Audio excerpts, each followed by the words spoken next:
Get started here momentarily, waiting for a few more people to come online. Before we get started, let me go ahead and quickly tell you what we're going to be covering today. I am going to give you, there's 5 reasons and only 5 reasons that homes don't sell. So I'm going to tell you what those reasons are. I'm going to tell you how to make some simple changes to allow you to sell your home fast for maximum value using little, if any, money out of your own pocket.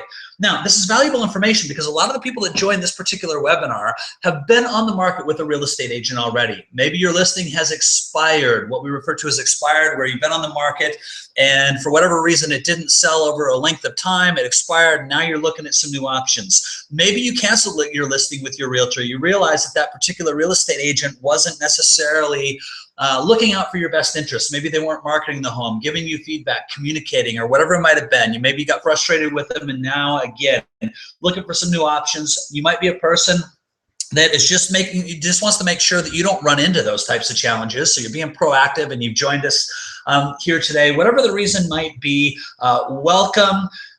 We, again, will be covering the only 5 reasons homes don't sell and how to make those simple changes to sell it fast for top dollar, again, using very little, if any, money out of your own pocket. I want to make sure that we make this very simple and help you reach that real estate goal. Now, you can tell already I'm going to talk very quickly. I have a lot of information to cover. I want to do it in a short amount of time so that we're respectful of everybody's time. So do grab a pen and paper right now so that you can take some notes as we go. Couple of things. Here's the deal, folks. If you're not serious about selling your home, if you're really just kind of kicking the tires and testing the market, this probably isn't the right presentation for you. So you can jump off right now. Again, probably not what you're looking for. And if you're not the type of person that can be honest with why your home didn't sell, again, I'm going to tell you there's only 5 reasons. Yours is one, if not all of these reasons. If you can't be honest with yourself in terms of why it didn't sell, again, probably not the right broadcast for you. So if you want to jump off, feel free to do that. For those of you that are serious about getting your home sold in a short amount of time for the most money possible, again, just not using very much money out of your own pocket, but making some simple adjustments, you are in the right place. A couple of things, a little bit more about myself. I've been selling homes since 1999, and I've really specialized in selling what I like to call hard to sell homes. What I mean by that is we just talked about 2 of them. Expired and canceled listings are what I would refer to as hard to sell homes. Here's the reason for that. Well, first of all, let's talk about an expired and canceled listing. Expireds and cancels are homes that have been listed already with real estate agents that didn't sell. Okay, so maybe you're on the market for 6 months, 4 months, maybe even up to 12 months, and for whatever reason your home hasn't sold, you haven't figured out why, your agent hasn't given you any feedback. Here's the challenge with expireds and cancels that you start to run into is if you don't hire the right agent and do all the right things to begin with, the first 3 weeks on the market are your most important. So if you don't hire the right person and get everything done the right way up front, you're going to start running into what we call in the industry days on the market. As your days on the market or as your home sits on the market each and every day, your property each day becomes less and less desirable to a potential qualified buyer. It's very rare that a qualified buyer wouldn't ask their agent before writing an offer, and sometimes just while standing in the home, how many days has this home been on the market? There's a reason that they ask that. They want to understand what your potential motivation might be, and as you sit on the market longer and longer, you're going to find that the offers that come in from the buyers get lower and lower. So that first few weeks is important. We'll talk a little bit more about it, but if nothing else, you need to get really valuable feedback to make adjustments in the first few weeks. Again, that takes a great real estate agent to make sure that they get people coming through the house and getting you the feedback that you need. Second type of home that we specialize in, hard to sell homes, are the for sale by owners. Now, I refer to a for sale by owner as a hard to sell home only because statistically nationwide, less than 10% of for sale by owners are actually successful in selling their own home. Out of those, the folks that do sell their own home, they sell their home 19% for 19% less than an agent would sell it for. So a lot of for sale by owners will actually go on the market on their own and say, you know what, I don't want to pay the real estate commission. I'm going to put it out on the market. by myself, see if I can sell it. Well, some of them less than 10%, but some of them are successful. They just don't get as much money. Now, I want you to understand that I'm not trying to discourage anybody from doing that. We respect your right to sell your home on your own, but do understand that there are some potential challenges that you need to be aware of when you do that. So for sale by owners, we've been working with them since 1999. Next one is homes that are in high traffic areas. Maybe your home sits next to a freeway, it's backed up to a busy street corner, or maybe you have a cemetery right across the street. Whatever the case might be, we're great at helping and assisting in that situation. And then you have your fixer-uppers. We have a large cash buyer database, always ready and willing to buy fixer-uppers. And we have some buyers that just want to take a fixer-upper and live in it themselves, do all the work so they can make it their own. And so there's those types of buyers as well. But these are the 5 that we've really specialized in since 1999, done a great job. And here we are today. Still going strong, and so we'll tell you a little bit more about us. In fact, one other quick thing about us that we love to do with our clients is we love to help our clients create wealth. So not only are we helping you buy and sell your homes, but for those of you that are interested, we love to help you create wealth through real estate investing. By the way, not just here in the Phoenix Valley, but we are looking at emerging markets at all times across the country, always looking for great cash flow and appreciation potential investments. So if you're a real estate investor, or you have some home equity in your home right now that you want to use to invest, or maybe you just have some money sitting in low interest bearing accounts like money market CDs, savings accounts, or self-directed IRAs, another great opportunity to do some real estate investing. If you're in that situation, you can contact us down the road, not what this presentation is about today. However, again, that it's a service that we do provide, and we are here ready, willing, and able to assist you in that. Now, I want you to understand, we just talked about a few different types of hard to sell homes. I want you to understand that all of these homes will sell quickly for maximum value if you listen closely to the next 5 steps that I'm about to cover. The first possible reason, and I say possible because there's 5 possible reasons. Your home doesn't necessarily fall into all 5 categories. It may fall into 1, it may fall into 5. But the first possible reason that your home didn't sell is because you had a lousy real estate agent. Yes, folks, they do exist. I've been selling real estate since 1999. I've seen a lot of people come and go, most of them in the first year. The average real estate agent sells 2 homes a year. So you have to ask yourself a question. Is that the professional you want working for you? The person that's bartending at night and sells 2 homes in their first year and then they get out of the business. Do you want to be one of those 2 homes? You need to do a great job of interviewing your real estate agent. Did you do that with your last home? Maybe you did, and you just fell into a situation where it didn't work. But there's a couple things that you need to understand. There's 2 different types of warning signs that you need to look for. One is a dishonest agent, somebody that's just not looking out for your best interest. They're looking out for their own best interest. And then you have lazy real estate agents, people that really don't do their job. So a lot of these types of people, what they'll do is they'll go out, they will take your listing, so to speak. It's what we refer to in the business as taking your listing. I refer to it as marketing your home, because that's exactly what we do. Most agents actually don't market a home. We'll talk about that here in just a minute. But a couple of things to look out for. First of all, is that agent that has an ego. Now, they want to come out and they want to put your home, they want to take your listing, knowing that it won't sell. And we have to ask ourselves why that happens. First one is that ego that we just mentioned. And with the ego, this is usually with your newer agents, the agents that haven't had any business yet, that are just anxious to get on the board at their real estate office so they can go and show everybody, hey, I got my first listing. And they're just feeding their ego, really. They're not interested in whether your home sells or not. They're just, again, really kind of looking out for themselves more than they are looking out for you as the client. Second type of person is that person looking to use your home as a marketing tool. And usually what happens here is, an agent will go out, they'll take your listing so that they can get buyer calls from the sign they put in your front yard. So I'll give you an example of this. I have a very close friend of mine in Las Vegas. In fact, he and I got into the business in the same year, back in 1999. In Las Vegas is where I started my career, moved to Phoenix in 2004.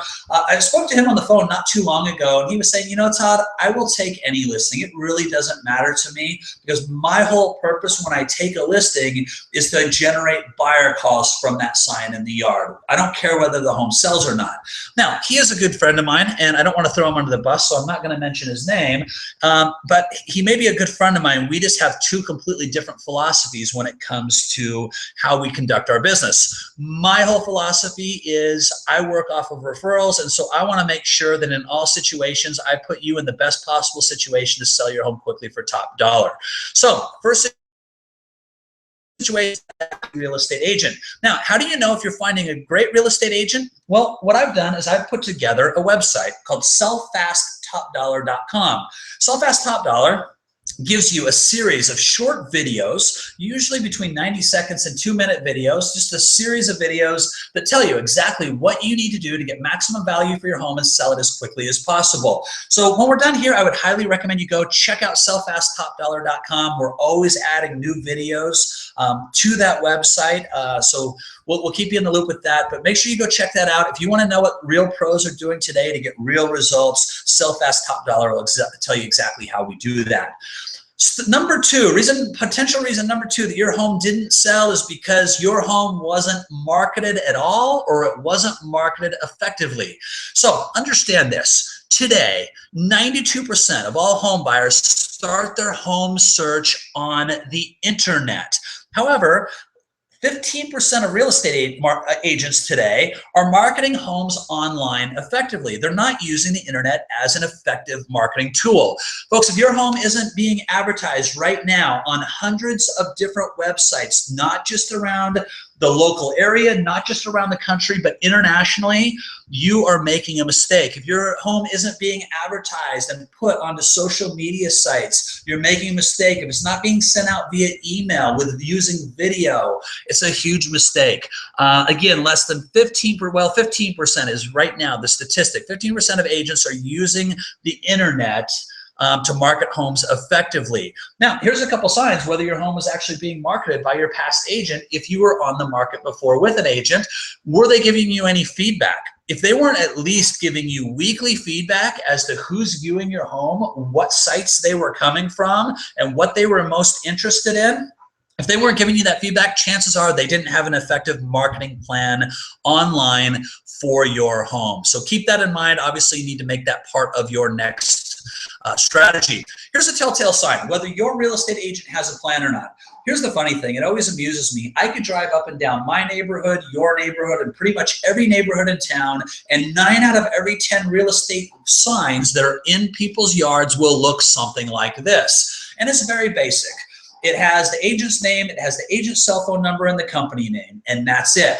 Well, folks, understand that people, as a general rule, people don't necessarily on their first contact want to call a cell phone to get information. They're not ready to talk to a live person yet. However, if you use a free recorded message, you get 6 times the response. So with our marketing, all of our signs have free recorded messages. We also use texting. So what we'll do is we'll build a property website specific to your property. We'll take professional photos, create a professional virtual tour, put it on YouTube. But then what people can do is there's a little sign writer at the top of all of our signs that allow them to send a text message and be able to go right to your dedicated property website, view the photos, view the virtual tour, get all the information on the home. And then in the meantime, what happens is we're able to capture their information. So we can follow up with a call and find out exactly what did they like, what did they not like, would they like to see the home? And that helps us to help you. So they didn't call us directly. However, we get a 6 times greater response. And on top of that, we're able to put more qualified buyers in to see your home and give it the best chance to sell, again, quickly for top dollar. If your agent's sign looked like this, or if you see them up and down the neighborhood, you can feel pretty confident that your agent doesn't have a great overall strategy to get your home sold. Telltale sign, keep an eye out for that. Make sure that your agent is using every possible avenue and opportunity to get your home sold. It's possible that your last situation looked a little bit something like this. If the end result was your family. So you have your your used car salesman up there on the left side, of course, with a bad marketing campaign, and ultimately left your family looking a little something like this. If this was your situation in the past, folks, it's time to find a new strategy. And certainly, if you would like to give us a call, we can assist you with that strategy. So reason number two, potential reason number two your home didn't sell was you had an agent that used a very bad marketing campaign. Now, by the way, the difference between a bad marketing campaign and just a bad agent is usually just a lack of integrity. Bad marketing is usually laziness, or they just don't have a marketing budget, whatever that might be. So that's why that's two different categories. So again, reason number two, bad marketing. Reason number three is that your home possibly has poor curb appeal. Folks, it's cliche, but you get one chance to make a first impression. So here's the focus. When we're looking at curb appeal, we want to make sure that people don't drive up to your home, stop, or just roll by. Stop for a second and keep going, or just kind of do a little roll by. We see this a lot with homes that have poor curb appeal. Now, a couple things that you need to focus on here. Are there weeds in your front yard? Any overgrown plants or grass? Any overgrowth? Does your yard have just dirt? Does it need to be freshened up a little bit? These are some of the things that you need to look at as far as your yard's concerned. Then you need to move up to your entryway and your front door. Is your door freshly painted? Now, I told you that I'm going to give you some tips that are cost effective. So some of you may need to spend a little bit of money, not much, but maybe a little bit of money on your home to get it to sell. Some of you may not need to sell it at all. However, if your front door doesn't look fresh and it's not painted well, then you may want to do that. Doesn't cost a lot, but it does make a big difference. You want to have a welcome mat out there. If you have no solicitation signs or beware of dog signs, take those down immediately, folks. We need to give people a welcoming feeling when they get to your front door. It also sets the stage for how they feel when they enter your front door. So we need to make sure you have that curb appeal in that front door. It also helps to put some fresh plants and flowers around your front door as well. Again, make it as welcoming as possible. Now, here's the question. Does your entry right now have a sign that looks like this, or is it more welcoming, something like this? Does the exterior of your home look like this, or does it look like this? And does your front door look like that, or does it look like that? Of course, these are a couple extreme examples, add a little humor in there, but you get the idea. Very, very important. Your curb appeal and that first impression makes a huge difference. Do you need to work on your curb appeal? All right, potential reason number four that your home didn't sell is it's not staged properly. Now, you must help the buyer create a vision. There are some of you that are watching this webinar right now that can walk into a home that you want to purchase, and you can create your own vision. It doesn't matter what it looks like. You're going to create your own vision for where your furniture is going to go, what the color the walls are going to be, how you're going to patch the walls, whatever it might be, what the landscape is going to look like. However, if you're that person, you're in the minority. Folks, the majority of people out there, they need to see, they need to have a feel for what the home is going to look like when they're there. Yes, their furniture is going to be different. Maybe they're going to put it in different places, but they need to see a clean property that takes very little work, and you need to help them create a vision for what that home is going to look like. So you need to appeal to their senses. A couple things. Here's one that's really important. Everything should be neutral. In fact, I could take that word neutral and put it in front of a lot of these other little categories here and use that effectively. So remember, everything should be neutral. Fresh smell, put the word neutral in front of that. Neutral, fresh smell. So for some people, a fresh smell might be cinnamon. However, cinnamon may turn others off. So you just want to have a kind of a fresh scent in your house, whether that's lemon or just like the cleaning lady just left is really the way you want your home to smell at all times. You can do that very effectively and efficiently through the little plugins that you put into the wall to keep your home always smelling fresh and clean. The next two, clean and clutter-free. Your home at all times should be clean and clutter-free. If you leave for work in the morning, all of your dishes should be out of the sink. There's an example.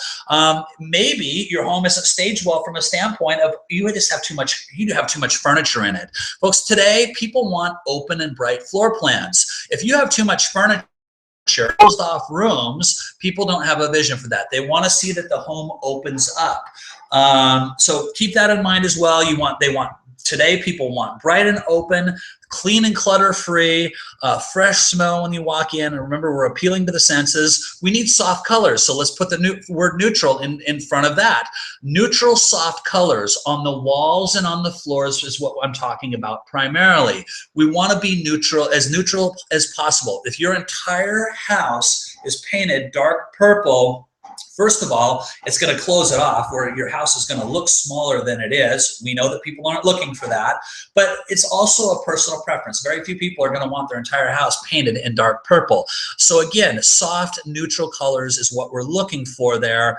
If you just have some accent walls that are darker, that's probably okay. It's all case by case, but just keep in mind, as a general rule, we want neutral, soft colors. And then when you have an opportunity to play some soft music before you leave the house, if you know somebody's coming over to look at your house and you have a chance to put on some soft music throughout, that's a good thing. The other important point here is that when people come to look at your house, make sure that you are not there. People get a little bit intimidated, they can't talk freely, and it's a turnoff for a lot of people when the seller is actually at the home while a buyer is coming through and looking at it. So keep that in mind as well. Maybe you chased a few people off, but chances are staging. This is a big issue for a lot of people. In fact, I'll give you an example of staging, a really quick example. I came across a client that had their home on the market with another agent. They'd been marketed. They decided that they were going to cancel, and they gave me a call to see what I could do to assist. I went out, I took a look at the home, and right away I realized that they had too much furniture in the house. So we went through the entire house, room by room, every single room in the house, and we went through the patio area as well. And I told them, they took really good notes. I told them exactly what they needed to do to stage their home properly using what they already had. They didn't need to bring in furniture. What they actually needed to do was declutter. It took them about a week, and I'm sure what was going through their head is, will this really pay off? Because it didn't cost them any money, but it did take about a week of really hard labor going through the house and getting this done. We put the house back on the market towards the top of the price swing. We'll talk about the price swing here in just a minute. In fact, a little bit above the price swing that, again, we'll talk about. So we basically priced it a little bit above where everything else in the market had sold for, and we had an offer within 3 days and sold it at maximum value in 3 days. This was a home, again, listed by another agent for 90 days, didn't sell. So if you don't think staging works, think again. This is a really important factor with whether you're going to get your home sold, again, for maximum value in a very quick time frame. A couple other points here. You can stage your home effectively. Again, little or no money. We just talked about that. Pay particular attention to your floors and walls, folks. People do not like dirty floors and walls. Again, we talked about neutral already, but if they're dirty, if you have really dirty, outdated, ripped up carpet or holes in your walls, whatever it might be, this is an area that's worth a little bit of an investment of your time and money. So pay really particular attention. People want to see clean floors and walls when they walk into a home. Here's a couple examples of staging. The top left-hand corner, you see a home that was a little bit cluttered, where just by moving some furniture around, it opens up the room. This is kind of what we did with the example that I just talked to you about.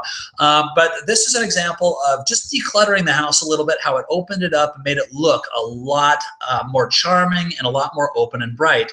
The example in the bottom left shows this is a house that was vacant where some furniture was put into it and gave it a little bit of a staging presence. Now, by the way, my team will help you stage your home for free if it's using your own furniture. If you want to take a vacant home and stage it, we can assist you and guide you in the right direction with that as well. That does cost a little money.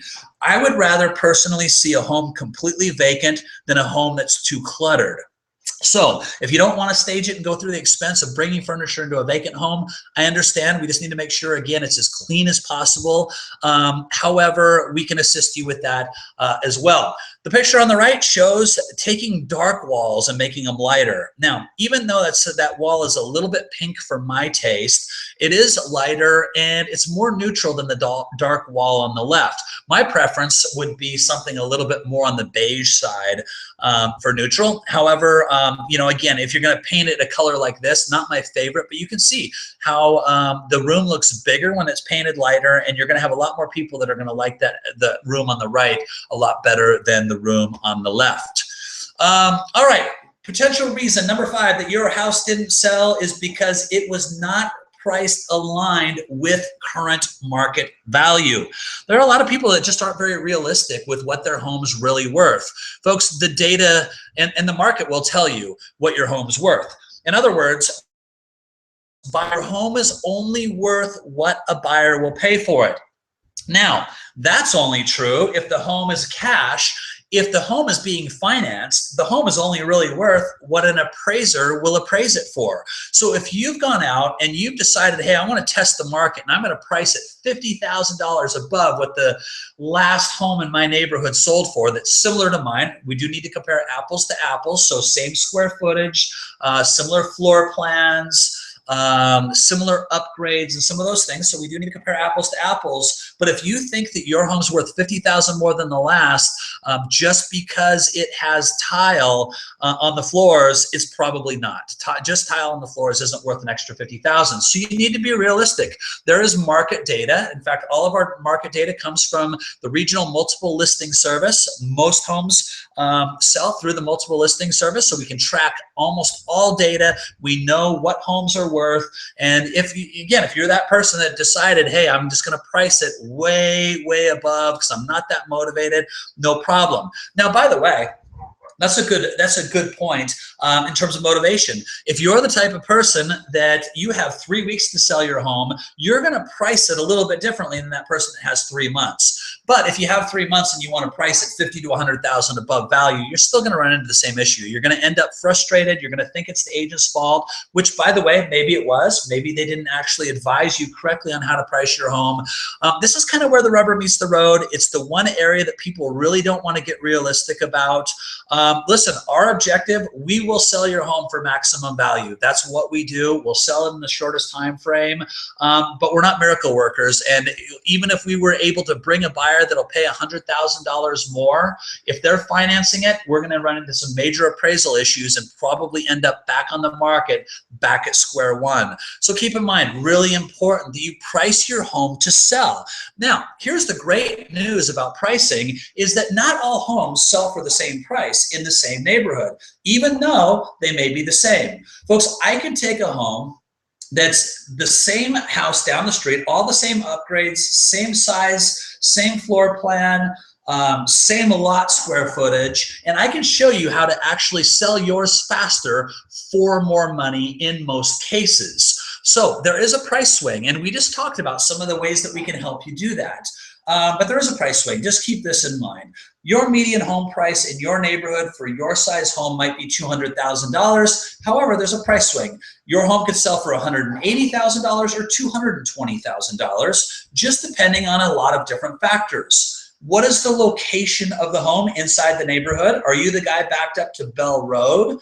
Or are you the guy that is right in the middle of the neighborhood, maybe backed up to the park? That could make a difference in terms of where you fall in that price swing. Not a whole lot we can do about that. Some of these are factors that we can control. Some of them we cannot. What's the condition of your home? You can absolutely control that. We just talked about staging and curb appeal as two of those main things. What is the actual condition of the home? What are current market conditions? What is your motivation to sell? We just talked about that. Somebody that needs to sell in 3 weeks, your price is probably going to be a little bit different than somebody that has 3 months to sell. So again, keep that in mind. What is your motivation to sell? What are today's interest rates? What was your marketing plan? Who marketed your home? What did they do? Was it effective? We need to know that. What kind of upgrades do you have in the home? Do you have tile floors? Do you have granite countertops? This isn't an upgrade necessarily, but did you just put in a new roof recently? Now, people do have an expectation that the roof doesn't leak. So not necessarily an upgrade, but it does help a home sell faster when people know that a brand new roof is just put on it. So what does your home have? Does it have a swimming pool? This does make a difference in value. Does it have functional obsolescence? Functional obsolescence basically means that that you could take a home that is a little bit older, usually a little older home that's outdated. And today people want wide open floor plans. Well, homes that were built in the 50s and 60s usually are really segmented. You walk into a home and you just see a lot of walls. So a home with a lot of walls today would be functionally obsolete. Does your home have functional obsolescence? That's going to make a difference in terms of how your home is priced inside of your community. And what's the economy? This is just naming a few things, but again, great news. There are real estate agents and people out there that will tell you that your price will sell for one price, or your home will sell for one price and one price only, regardless of what you do to the home or who you use to market it. Folks, I'm here to tell you there's nothing further from the truth. Pay attention to the price swing. You see it in pretty much every neighborhood. Very seldom will I go in and share with homeowners what the values are where you don't see this 20% price swing play out. And our objective, again, is to get you as high on that price swing as possible, spending as little money as possible. Here's a couple things that you need to answer in terms of overpricing indicators. Again, this is primarily if you were on the market with another real estate agent before. Here's the questions that you need to ask yourself. How was your overall traffic? How was the traffic to your home? Were you getting people to the home? If not, why not? Were people calling saying they wanted to come look but never ended up inside? That could be an indication that it was curb appeal. They drove up to the curb and they just kept driving.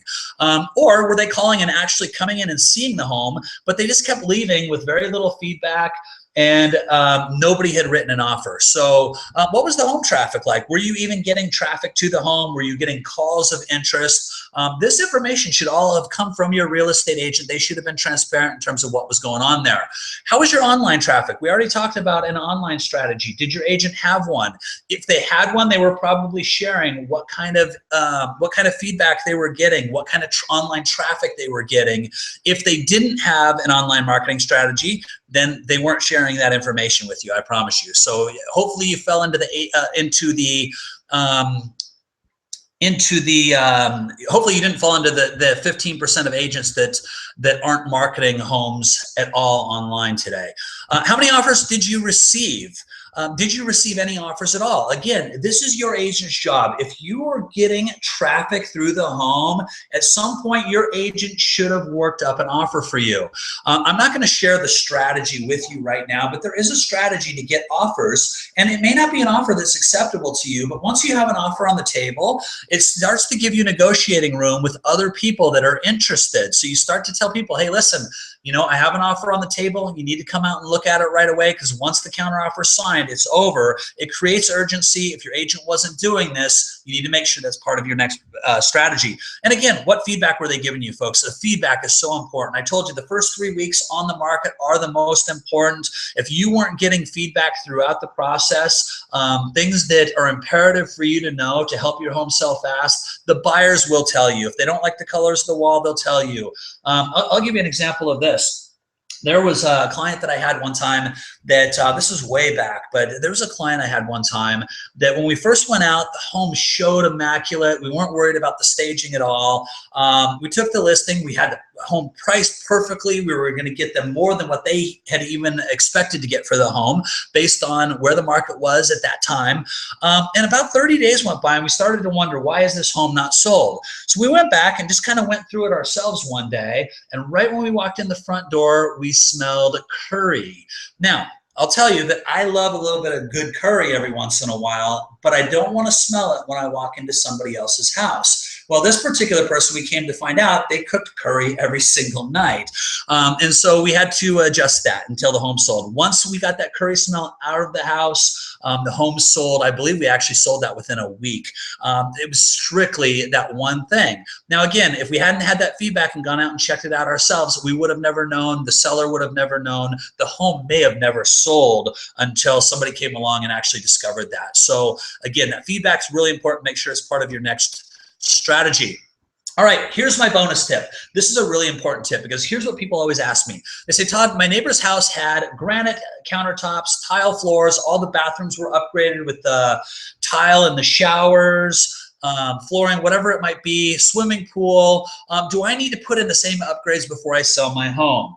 Here's the rule of thumb, folks. The general rule is no. Upgrades can be really expensive. And in most cases, what's going to happen is you're either going to lose money when you put those upgrades in, or you're going to break even. Your objective isn't to spend more time and break even. Our objective is to get you the most money we can possibly get you based on how your home is right now today. Now, there are a few exceptions to this rule. Exception number one, we talked about earlier. If the walls and floors aren't clean and neutral, this is an area you need to pay particular attention to. Yes, you can spend a lot of money on flooring. That is true. So maybe it just needs a good carpet cleaning, or again, if your home, if you have that old carpet, dark green, and your home was built in 1960, you may need to adjust your price in order to get it sold. So maybe you don't replace the floors, but you have to adjust your price a little bit to make sure that the next person can come in and put in the flooring that they want. Here's another exception to that rule: inexpensive items. Maybe it's fixtures. So maybe your fixtures are old and dirty, cracked. If you can put in some clean, crisp lighting fixtures, some different stuff like that, usually very, very inexpensive, but can make a big difference, especially if your walls are freshly painted. The last thing you want is dirty, old fixtures in your home. Here's the third exception: is expensive items. Items that you have now. So expensive items are the items as a general rule you don't want to put in. But here's the differentiation, or the exception to that rule. If you yourself are able to do some expensive things like granite in the kitchen, tile in the bathrooms, on the floors, doing a really nice job on your landscaping, if you're able to do some of those things, or you have a friend or an associate that can do it at a deep discount, then you might consider putting those things in, because there are times where you can add some additional value. So here's an example of that. In fact, this is a seller we just closed 2 weeks ago. We helped them close on their home. And the very first thing that I noticed in their house was that they had carpet in their bathroom. Not only did they have carpet in their bathroom, but there was a stain on the carpet coming out of the shower. Well, it just so happens that this particular guy had, it also had an old vanity. And this particular guy just so happens that he wanted to replace the vanity, he just never got around to doing it. He had a vanity in his garage, and he was also a person that could do all of his own tile. He said, Todd, I can do this for $300. It's going to take me about a week. He actually happens to be unemployed, so he had the time on his hands. He was able to do the tile, replace the vanity, make that master bathroom look really, really fresh and clean. And there was a previous agent that came out and said, yeah, don't take your time to do it. When he told me that he could do it for $300, I said, it's a no-brainer. Not only will you get your money back, your home will sell for a little bit more, and it will sell much, much faster. So that's a good example. If you have a home that's in that situation, definitely get it done. Get that work done. It will help you sell your home faster for more money. All right, with that includes the 5 questions in the bonus. I do have a few questions that came in online here, so I'm going to answer those quickly. So stay on the line. These are actually the questions that I have. I think I have 4 of them that I see. They're really, really good questions. Please don't type in any more questions. I want to keep this as brief as possible, like I mentioned. If you don't want to stay online for me to answer these quick 4 questions that I have here, you can give us a call, 480-797-8145, or email us, results@toddcoproperties.com. We'd be happy to answer any questions you have. We'd also be happy to come out, take a look at your home, give you some honest feedback as to why it didn't sell. We can probably tell you very, very quickly why that is. So let us know, and we'll get that. We'll set up a time. We'll come out and help you with that as well. All right, a couple of questions that I received. First one, Sean asks, my home was on the market for 6 months with very little traffic. The real estate agent kept asking us to drop the price. How do I know if the price was the issue or something else? Okay, so the first of all, Sean, if the home wasn't getting showings at minimum from realtors, just by being listed in the Realtor Multiple Listing Service, the market was most likely rejecting your price. Okay, the market, remember, will tell you, people will tell you whether they like your price or not. The only possible exception would be what we talked about earlier. If the curb appeal was so bad that people were calling saying, "Hey, I want to come over and take a look," but then when it got to that point, they were driving away. That could be an exception to that. So remember, you have to be honest with yourself. If the curb appeal isn't good, then you need to take a look at that and also see if there's any other causes. Give us a call and we can do that complimentary evaluation that I just talked about. Andy says, my home is backed up to a very busy section of Bell Road. My agent says that's why it didn't sell. So Andy, let's keep something in mind. It's never the home's fault, right? Every home will sell, and if your agent and marketing are strong, it'll sell at maximum value according to that price swing that we just spoke about. So we need to determine what the value is. Unfortunately, homes that are backed up to busy streets have less demand, and in most cases, you need to price it accordingly. So if you had a strong agent representing you when you bought the home, they should have advised you that the home actually you should have been able to buy it at a lower price than the other homes in the neighborhood. If you had a good agent and they assisted you in that and actually you bought the home at the right price, if you have to drop the price a little bit now in order to get the home sold, then you're prepared for that. It's a wash. You paid less on the front end, you're gonna get a little bit less on the back end. So hopefully you had a really good agent that helped you and represented you with that, make sure you paid the right price.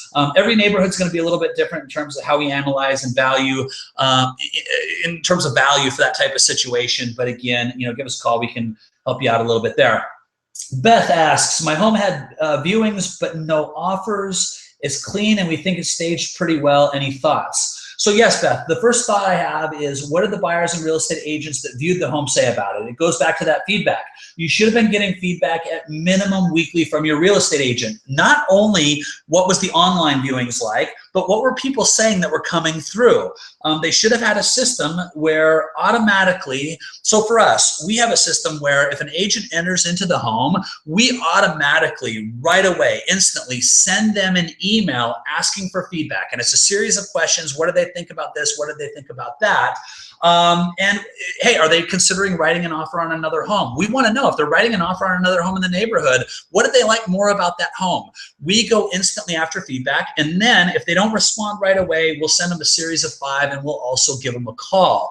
But that instant feedback's important. A lot of agents, I'll tell you, when I go out and show homes, only 1 out of every 10 agents will call me for feedback or inquire in some way, and the ones that do usually wait 2 or 3 days. By that point in time, I've already forgotten what the home looks like, what home they're even talking about, for that matter. So again, the point is that you need to make sure that you've gotten really good agent feedback.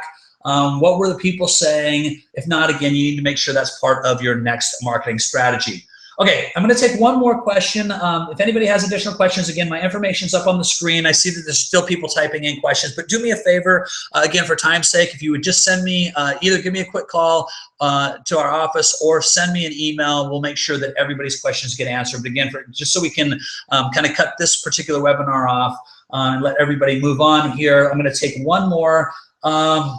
All right, Devin, you mentioned you have a program for 1% menu listings. Our realtor was charging 7%, really didn't do much. How does the commission work? So yeah, Devin, good question. We do have, I think I should have that on a previous slide, I guess. I don't remember putting that in here, but first of all, the program is exclusive to and created by myself and my team. And so basically what I did is I noticed that there's 2 models in the industry that I felt that just don't really work well for home sellers. The first one is what I like to call too much for the too little plan, which is basically an agent that'll go out, they'll charge, let's say 6%. So they take your listing, so to speak, and they charge 6%. Plus some additional fees. Usually an admin fee is pretty standard. And then you never see or hear from them again. So they've, you've gotten nothing in return. They're just basically hoping that another realtor is going to come along through the multiple listing service and sell the home. You need both sides. Yes, the multiple listing service is important, but you also need a strong online marketing strategy because homes will sell in both, from both areas. So you need to make sure that you have a strong strategy. Second model is what I call too much for a lot. And there are a lot of great real estate professionals and agents out there. Don't get me wrong. There's some really phenomenal ones, but the really, really great ones typically charge for that additional service and the additional marketing. So the challenge is that you pay a premium for that service. Our philosophy is going to be the problem. What we did is we came up with a 1% menu listing, and what that does is it gives people the option of how they want to market the home and the fee that goes along with that, hand in hand with the marketing program that they select. So for us, in all cases, we're more affordable than the top guys, charging 7%. But in most cases, we have a very comprehensive marketing and service plan for our clients at our top level plan on the listing menu, if you will. So with that, that's kind of the gist of it. But again, if you call the office, we can give you some more details on that. All right, guys, thanks for joining us. Our contact information is still on the screen, so let us know what questions you have, and we look forward to assisting you in getting your home sold. Have a fantastic day.